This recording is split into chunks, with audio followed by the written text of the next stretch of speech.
आजची रेसिपी गरमागरम सूप दाखवणार आहे.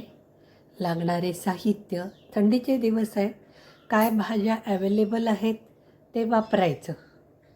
मी काय केले, कोबी, मटार, गाजर, कांदा, आलं, लसूण आणि बारीक करून घ्यायचं सगळं. मी थोडंसं लाल तिखट आणि मिरी पावडर आणि मीठ ह्या गोष्टी घालणार आहे. सर्व गोष्टी मिक्सरला काढून झाल्यावर मग उकळून घेणे, गाळून गरम सूप दाखवण्यात येईल. सूपची रेसिपी: कोबी, लसूण, कांदा, गाजर, मटारा सगळे कुकरला लावून आधी शिजवून घेतलं, मग मिक्सरला काढलं असं. मग पातेल्यामध्ये उकळत ठेवलं. मी मुद्दाम अशा मोठ्या गाळणीनं गाळून घेतले, कारण हे थोडंसं मोठं तोंडात आल्यानंतर पण छान वाटते. शेवटी लोणी तुमच्या इच्छेनं हवं असेल तर घाला. मिरपूड, मीठ आणि लाल मिरची पावडर एवढं मी वापरते.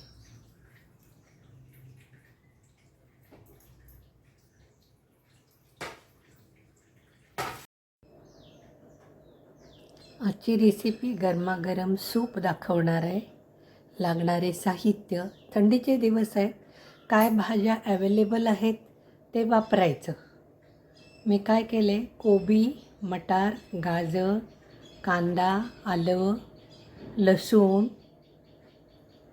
आणि बारीक करून घ्यायचं सगळं. मी थोडंसं लाल तिखट आणि मिरी पावडर आणि मीठ ह्या गोष्टी घालणार आहे. सर्व गोष्टी मिक्सरला काढून झाल्यावर मग उकळून घेणे, गाळून गरम सूप दाखवण्यात येईल.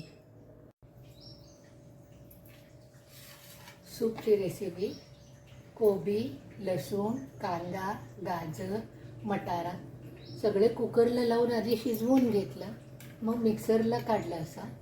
मग पातेल्यामध्ये उकळत ठेवलं. मी मुद्दाम अशा मोठ्या गाळणीनं गाळून घेतले, कारण हे थोडंसं मोठं तोंडात आल्यानंतर पण छान वाटते. शेवटी लोणी तुमच्या इच्छेनं हवं असेल तर घाला. मिरपूड, मीठ आणि लाल मिरची पावडर एवढं मी वापरते.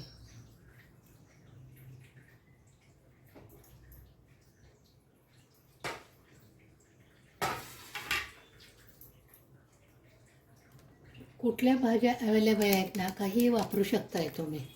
म्हणजे आता मेथी ह्याच्यामध्ये, कोथिंबीरच्या काड्या सगळं वापरायचं आणायचं. रताळ्याचं दाखवीन. धन्यवाद.